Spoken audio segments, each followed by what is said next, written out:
حضرت انس رضی اللہ فرماتے ہیں کہ رسول خدا صلی اللہ علیہ وسلم نے ارشاد فرمایا کہ لوگوں پر ایک ایسا زمانہ آئے گا کہ دن پر جمنے والے ان میں ایسا ہوگا جیسے ہاتھ میں چنگاری پکڑنے والا ہو۔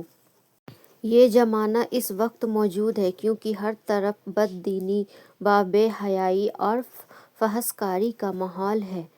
حسد، فجور اور سرکشی کا ماحول ہے۔ ایک تو دیندار رہے ہی نہیں، اور اگر کوئی دین پر عمل کرنا چاہتا ہے تو ملک والے، وطن والے، رشتہ دار والے آڑے آ جاتے ہیں۔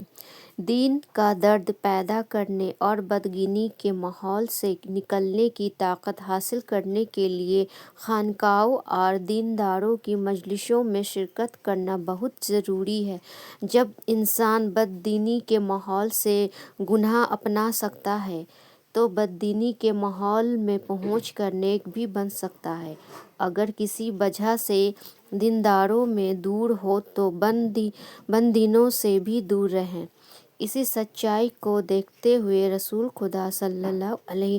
وسلم نے ارشاد فرمایا ہے کہ بہت جلد ایسا ہوگا کہ مسلمان کا بہترین مال کچھ بکریاں ہوں گی جنہیں لے کر پہاڑ کی چوٹیوں اور جنگلوں میں چلا جائے گا، اپنا دین بچانے کے لیے فتنوں سے بھاگے گا۔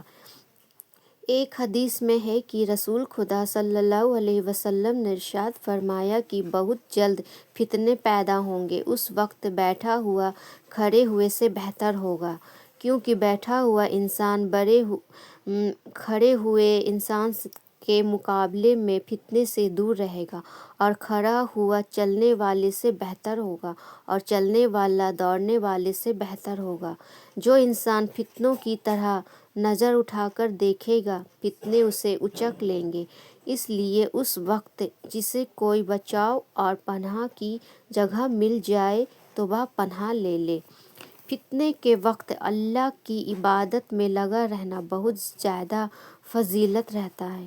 حضرت مقل بن یسار رضی اللہ روایت کرتے ہیں کہ رسول خدا صلی اللہ علیہ وسلم نے ارشاد فرمایا کہ قتل کے زمانے میں عبادت کرنا میری طرح ہجرت کرنے کے برابر ہے۔ حضرت ابو سلمہ رضی اللہ فرماتے ہیں کہ میں نے رسول خدا صلی اللہ علیہ وسلم سے اس آیت کا مطلب معلوم کیا تو آپ نے فرمایا کہ نیکیوں کا حکم کرتے رہو اور برائیوں سے روکتے رہو، یہاں تک کہ جب تم لوگوں کا یہ حال دیکھو کہ بخل کہاں مانا جانے لگے اور نفس کی خواہشوں پر عمل ہونے لگے اور دنیا کو بڑا سمجھا جانے لگے اور ہر رائے والا اپنی رائے کو اصل سمجھنے لگے، اور تم اس حال میں ہو جاؤ کہ لوگوں میں رہ کر تمہارے لیے فتنے میں پڑ جانا ضروری ہو جائے، تو خاص طور پر اپنے نفس کو سنبھال لینا اور عوام کو چھوڑ دینا، کیونکہ تمہارے آگے یعنی آنے والے زمانے میں صبر کے دن ہیں۔ جس میں ان میں صبر کیا یعنی دین پر جمع رہا تو گویا اس نے چنگاری ہاتھ میں لی۔ پھر فرمایا کہ اس زمانے میں دین پر عمل کرنے والے کو ان 50 آدمیوں کے عمل کے برابر بدلہ ملے گا جو اس زمانے کے علاوہ امن کے دنوں میں اس جیسا عمل کرے۔ صحابہ رضی اللہ نے عرض کیا کہ یا رسول اللہ، کیا ان کو 50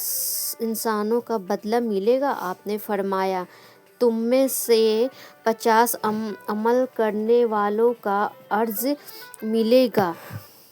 اسلام اجنبی ہو جائے گا۔ حضرت ابو ہریرہ رضی اللہ فرماتے ہیں کہ رسول خدا صلی اللہ علیہ وسلم نے ارشاد فرمایا کہ اسلام پرائی پن کی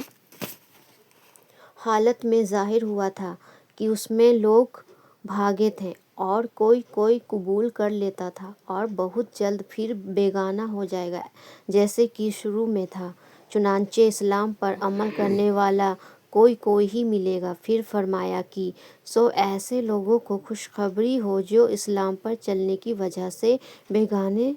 ہوں۔ مطلب یہ ہے کہ جب میں نے اسلام کی دعوت دی تو اسے شروع میں کچھ لوگوں نے ہی قبول کیا، اور اسلام کو عام طور سے لوگوں نے کوئی اجنبی اور پرائی چیز سمجھی، یہاں تک کہ اسلام قبول کرنے والوں کو بددین کہا گیا اور ان کو مکہ چھوڑنے پر مجبور کیا گیا۔ ایک بار جب مسلمان حبشہ چلے گئے تو